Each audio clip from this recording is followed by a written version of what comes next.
कि अब सनातन जाग चुका है और ये सदी सनातन की सदी है। ये दुनिया मानती है कि ये सदी सनातन की सदी है, क्योंकि केजरीवाल को वोट देने का मतलब क्या है? उसको वोट देने का मतलब है राष्ट्र के साथ गद्दारी करना। जिस व्यक्ति ने दंगे कराए हो, जिस व्यक्ति ने दिल्ली के अंदर रोहिंग्या बांग्लादेशी बसाए हो, भारत के खिलाफ बोला हो, जो टुकड़े टुकड़े गैंग के साथ खड़ा होता हो, इसलिए बजरंगबली बन जाओ। सारे नौजवान, सारे बुजुर्ग और सारी माताएं बहनें दुर्गा बनकर के जिस तरह से रावण की लंका को दहन कर दिया था, केजरीवाल की पार्टी को अगर एक भी वोट किसी ने दिया, जो अपने घर बुला रहा है, वो किसी लालच में हो सकता बुला रहा हो, लेकिन वो गद्दार है, वो दिल्ली दंगों का अपराधी है। जो भी केजरीवाल का प्रोग्राम कर रहा है, जो भी केजरीवाल की पार्टी के प्रत्याशी को बुला रहा है, लेकिन अगर किसी ने किसी को छेड़ा और अगर किसी की दुकान की तरफ देखा तो लॉनी नहीं है, इस दुनिया में कोई रह नहीं पाएगा। इसलिए केजरीवाल की पार्टी को वोट देने का मतलब भारत के साथ गद्दारी है। ये आईएसआई का एजेंट है, बी कंपनी से इसने फंडिंग ली, पिछले चुनाव में प्रमाणित हुआ है। मंच पर उपस्थित भारतीय जनता पार्टी के संगठन के सभी हमारे पदाधिकारी, देखिए चुनाव अंतिम दौर की तरफ है। आप सभी जितने भी देवतुल्य भाई बहन हैं, यहाँ के सभी नागरिक दिन रात भारतीय जनता पार्टी का प्रचार कर रहे हैं। बातें बहुत सी ऐसी बची नहीं जो आई नहीं हो। क्या भारतीय जनता पार्टी का घोषणा पत्र है और मोदी जी की गारंटी, ऐसी गारंटी है लोहा नाट, ये मानते हो कि नहीं? जो कह दिया वो होगा। और केजरीवाल की गारंटी पंजाब वालों से पूछ लो, दिल्ली वाले आप बैठे ही हो। यमुना जी साफ होगी, अब कुंभ के अंदर चले जाओ, लोग जल वहीं आचमन कर रहे हैं। तो ये अंतर है सरकार का। और हम किस लीडर के, दुनिया के सबसे नंबर 1 नेता, केवल भारत के नहीं, ये हम लोगों के लिए गर्व की बात है कि दुनिया के जो नेता है, जो उनका सर्वे होता है, उसमें लगातार देश के यशस्वी प्रधानमंत्री, दुनिया के सबसे लोकप्रिय नेता बने मोदी जी नंबर 1 बने हुए लगातार। बहुत बातें हुई, दिल्ली दंगों की बात ज्यादा पुरानी नहीं है। इसी व्यक्ति की सरकार बनी थी। सरकार बनने के 10 दिन बाद दंगे शुरू हुए थे कि नहीं हुए थे? उस सरकार के बनने के बाद जिहादियों के हौसले इतने पस्त, इतने आसमान पे थे सातवें, कि आप सोच नहीं सकते थे। यही कराउन नगर है। मास्टर जी का हमें फोन आया था कभी। इन लोगों ने महात्मा बुद्ध का पाठ पढ़ाने का काम उन जिहादियों को किया था। इसलिए कराउन नगर के लोगों का, कराउन नगर के आसपास के लोगों का मैं विशेष अभिनंदन करना चाहता हूं।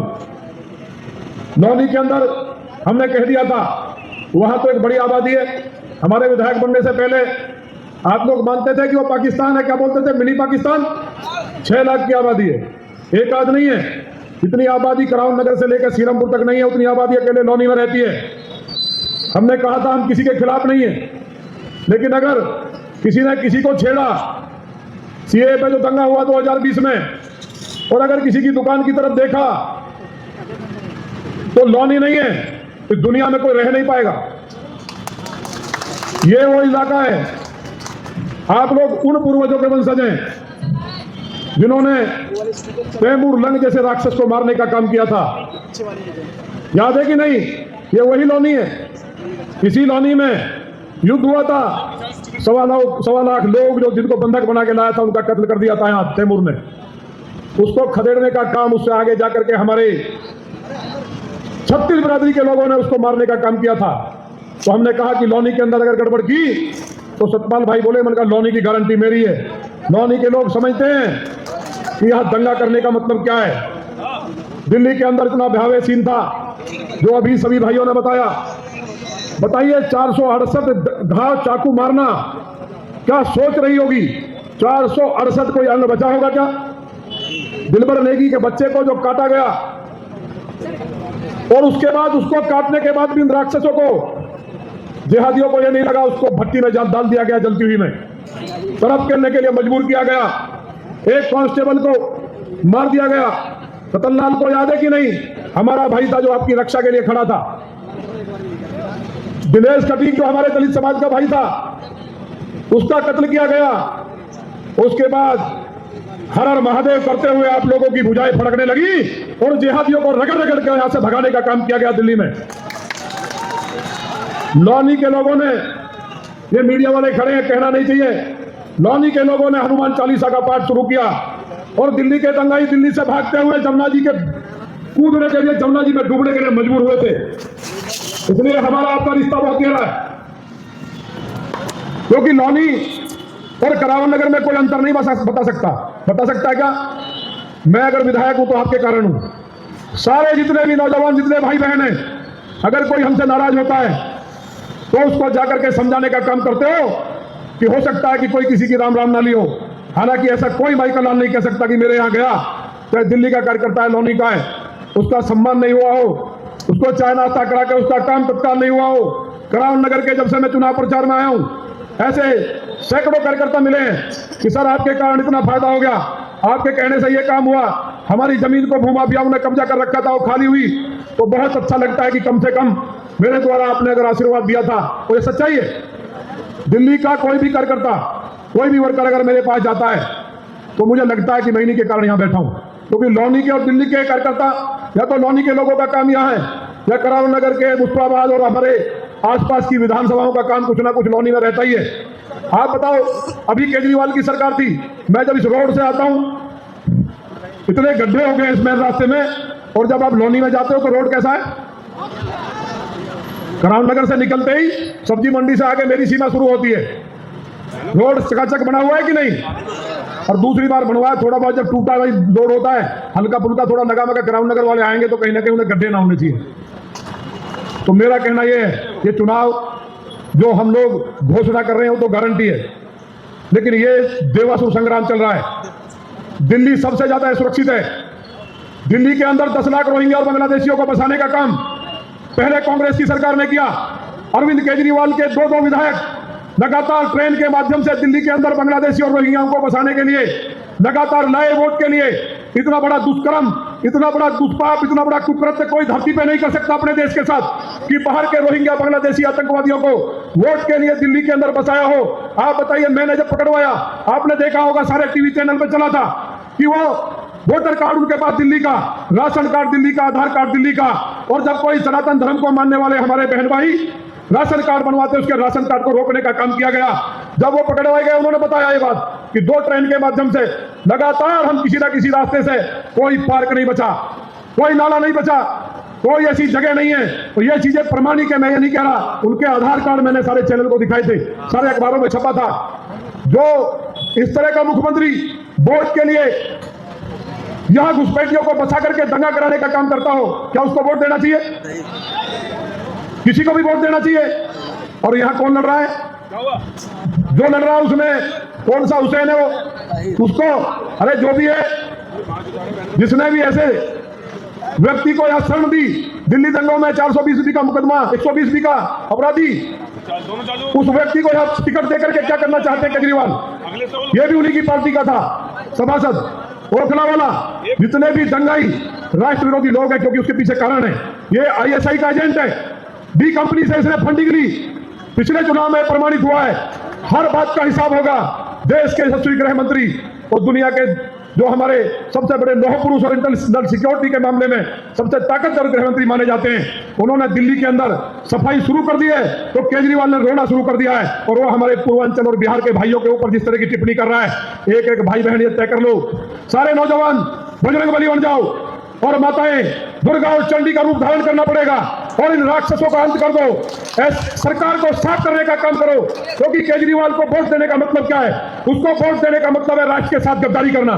जिस व्यक्ति ने दंगे कराए हो, जिस व्यक्ति ने दिल्ली के अंदर रोहिंग्या बांग्लादेशी बसाए हो, भारत के खिलाफ बोला हो, जो टुकड़े टुकड़े गैंग के साथ खड़ा होता हो, जो हमारी सेना के, जिन्होंने सर्जिकल स्ट्राइक करके भारत को दुनिया की सबसे ताकतवर सेना बनाया, दुनिया में भारत का सीना चौड़ा किया, उसको सर्जिकल स्ट्राइक का सबूत चाहिए, और हम लोग देखते रह गए।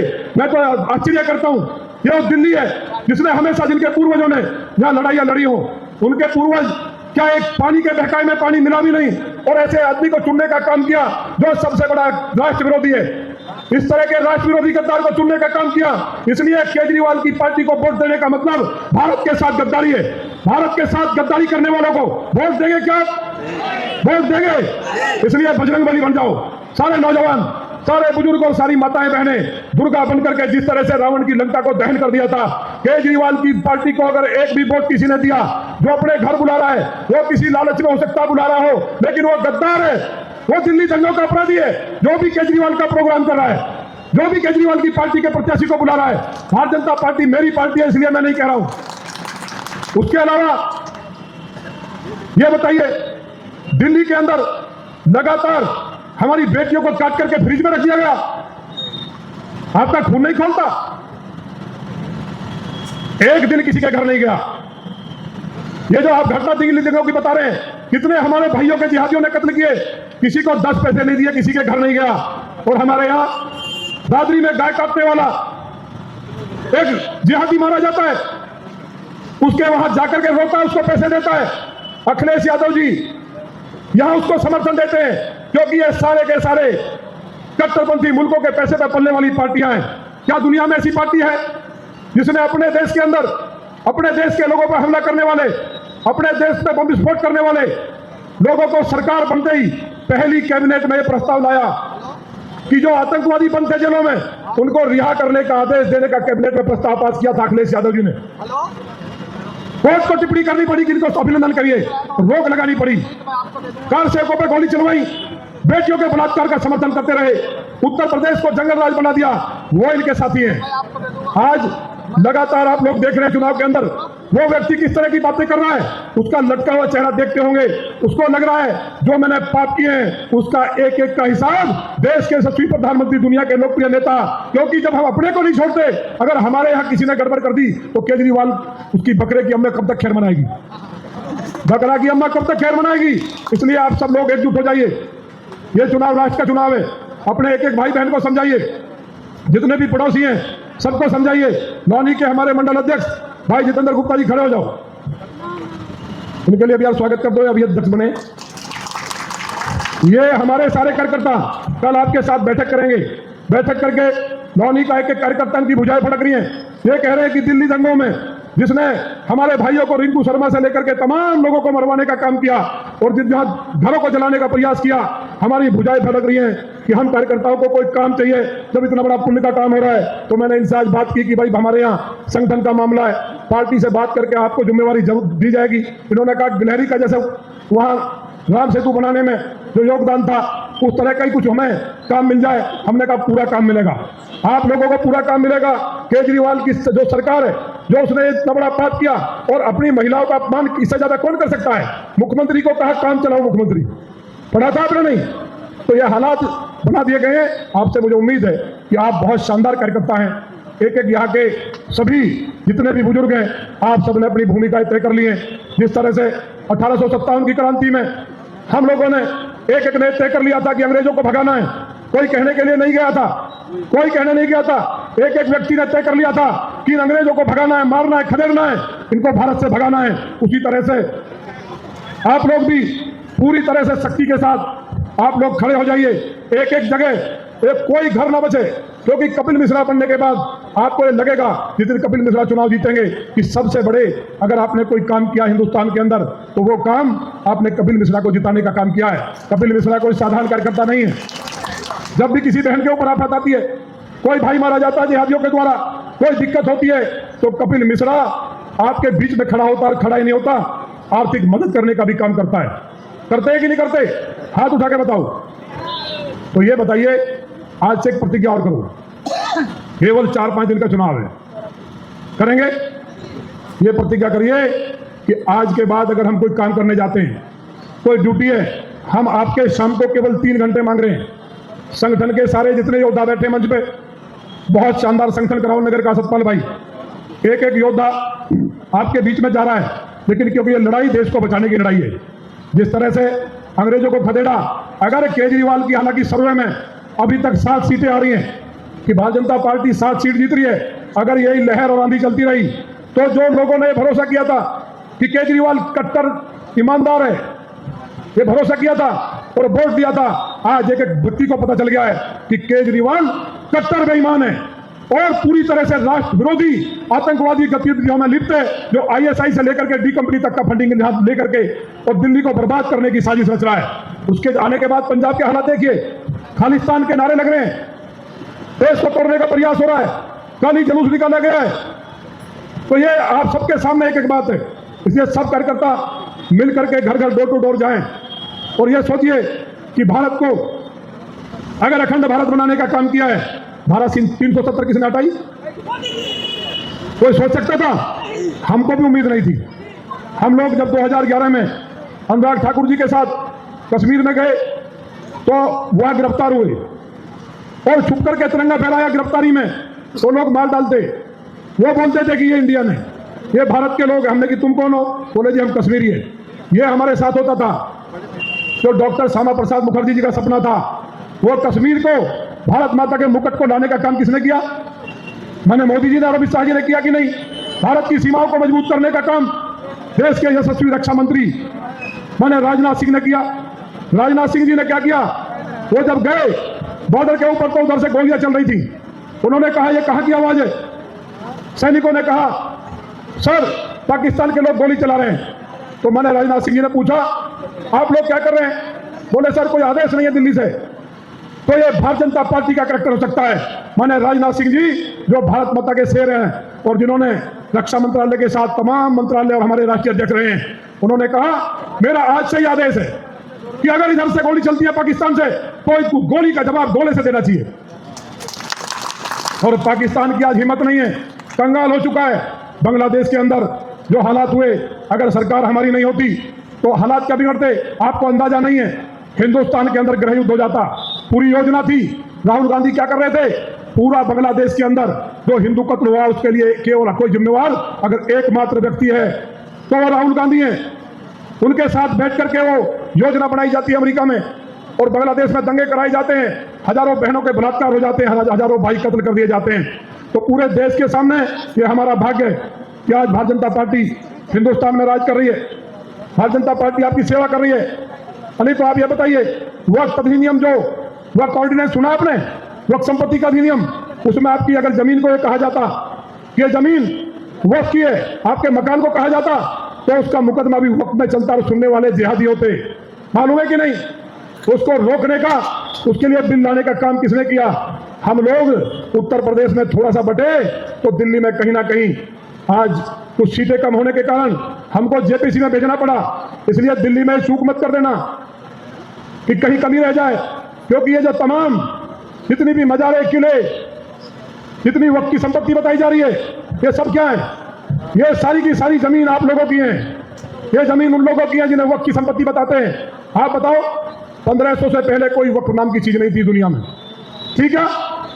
1500 से पहले कोई मुसलमान भारत में नहीं था। सब लोग गधे पे लेके आए जमीन। बताओ खच्चर पे जिन पे कपड़े नहीं थे, क्या अपने खच्चर पे जमीन रख के लेके आए थे? ये सब जमीन आपकी है, उनकी जमीन है। जिनके बच्चों के कत्ल किए गए, जिन बहनों के बलात्कार दुराचार हुए, जिनको जोहर करना पड़ा, जिन किसानों ने देश के लिए लड़ाई लड़ी, उनकी जमीनों पे कब्जा कर लिया गया और जिहादियों ने कहा ये जमीन वक्फ की है, ये जमीन आपकी है। मैंने एलजी को पत्र लिखा था और मैंने कहा था कि वक्फ की जो जमीन है, यह जमीन सारी की सारी उन स्वतंत्रता सेनानियों की और मुगलों से लड़ने वालों की है। इसलिए यह जमीन वापस की जाए, तभी असली आजादी का मतलब होगा। ये वक्फ की अधिनियम की बात कर रहे हैं। आप बताइए अरब कंट्रीज में आप कभी गए कि नहीं गए? सुना तो होगा, देखा होगा। उनके पास एक भी किला आज तक नहीं है। जितने भी किले हमारे पूर्वजों के हैं, जिनके पास पहनने को कपड़े नहीं, खाने को अनाज नहीं था, उन लोगों के साथ कुछ जयचंदों ने मिलकर के भारतवर्ष को गुलाम कराने का काम किया था। नहीं तो जितने बहादुर थे, महाराणा प्रताप ने एक ही तलवार से जब अकबर के सेनापति बेलाल खा के 2 टुकड़े कर दिए घोड़े सहित, तो इनकी टांगें हिल चुकी थी। उसके बाद औरंगजेब आया। औरंगजेब को महाराज शिवाजी महाराज ने 29 साल तक केवल महाराष्ट्र के मतलब कोई बड़ी सेना नहीं थी। मराठों की सेना 20,000 50,000 हुआ करती थी और इसकी सेना 10 लाख थी औरंगजेब की। उसके बाद भी 29 साल तक वहीं मरने को मजबूर कर दिया। हमारे लोग आपस में संगठित नहीं थे। मेरा कहने का मतलब यह है कि जो नारा दिया गया माननीय प्रधानमंत्री और मुख्यमंत्री जी के द्वारा कि बटोगे तो एक, रहोगे तो, अगर उस टाइम एक हुए होते तो अकेले शिवाजी महाराज ने इनको काट करके तबाह करने का काम किया और 29 साल तक उस टाइम भारत होता था। इराक, अफगानिस्तान से लेकर के बांग्लादेश, पाकिस्तान और पूरा हिंदुस्तान केवल महाराष्ट्र में उलझाए रखा। अगर हमारे लोग मिले हुए होते, आपस में बटे नहीं होते और हमने अगर इतिहास से सबक नहीं लिया, तो जो ये जिहादी योजना बना रहे हैं वो योजना अब तो किसी कीमत पे कामयाब होने वाले नहीं है, क्योंकि अब सनातन जाग चुका है। और ये सदी सनातन की सदी है। ये दुनिया मानती है कि ये सदी सनातन की सदी है। मैं हमेशा कहता हूं, मैं हमेशा बोलता हूं कि ये कलयुग में सतयुग चल रहा है। अब बहुत से लोग कहते हैं सतयुग कैसे चल रहा है, हर युग में चारों युग आते हैं। तो ये 2005 से शुरू हुआ है और 2075 तक ये चलने वाला है। इसी के दौरान सनातन का झंडा दुनिया में सबसे ऊंचा भगवा फहराया जाएगा और माननीय मोदी जी की लीडरशिप में भारत विश्वगुरु बनेगा। अभी हमने चुनाव के बाद मैंने प्रधानमंत्री जी से मिले तो उनके अंदर जो तेज और जो ऊर्जा देखी, उससे यह लगा कि अभी प्रधानमंत्री जी कम से कम 100 साल तक भारत का नेतृत्व करेंगे और एक एक गरीब व्यक्ति को अमीर बनाने का काम करेंगे और भारत के अंदर भगवा ध्वज लहराने का काम करेंगे। बड़ी खुशी होती है जब कुंभ के अंदर देखते हैं, वृंदावन के अंदर देखते हैं, काशी जी के अंदर देखते हैं कि वहां ईसाई करोड़ों की संख्या में जो हमारे अमेरिका, जर्मन वगैरह लंदन से आते हैं, तो हरे राम हरे कृष्ण का जाप करके सनातन के जो हमारे सिद्धांत उनको मान करके साधु सन्यासी बन रहे हैं और भारत में विश्वास कर रहे हैं। इसलिए आने वाले समय में जितने भी जिहादी षड्यंत्र कर रहे हैं, मुझे उम्मीद है कि भारत के प्रधानमंत्री जी की लीडरशिप में भारत विश्वगुरु तो बनेगा ही, सनातन का झंडा पूरी दुनिया में लहराएगा। इसलिए सभी कार्यकर्ताओं से पुनः निवेदन करते हुए अपनी बात को पूरी करूंगा कि जितने भी कार्यकर्ता हैं, जो भी पीछे तक हमारे साथी सुन रहे हैं, जब माननीय कृषि मंत्री जी आ जाएंगे तो हम लोग गैलरी में जहां पुलिस वाले खड़े वहां तक आगे तक आ जाएंगे, उनको कोई रोकेगा नहीं। जहां कैमरा रखा इससे पीछे तक वो लोग आ सकते हैं और उनका स्वागत। उन्होंने मध्य प्रदेश को, जो बीमारू प्रदेश था, एक शानदार प्रदेश और किसानों को शानदार बनाने का काम किया है। इसलिए जोरदार गर्मजोशी के साथ, जिस तरह से ये करोड़ नगर की भूमि है, लगातार जोश के साथ खड़े होकर के जुनून के साथ नारे रुकने नहीं चाहिए, तालियों की गड़गड़ाहट रुकनी नहीं चाहिए, जिससे कि पता चल जाए कि राष्ट्र के विरोधी केजरीवाल, ये तेरा अंतिम समय है, उसके बाद राजनीति में तुम्हें कोई पूछने वाला नहीं मिलेगा। कट्टर बेईमान, तुमने शीश महल बना लिया, 9 बड़ी कोठियों को तोड़ करके सोने का टॉयलेट बना लिया, मालूम है कि नहीं? और सोने का टॉयलेट किसने बनाया है? सोना सूर्य होता है और सूर्य सृष्टि का राजा है। जो राजा के ऊपर टॉयलेट करेगा उसका सत्यानाश तय है।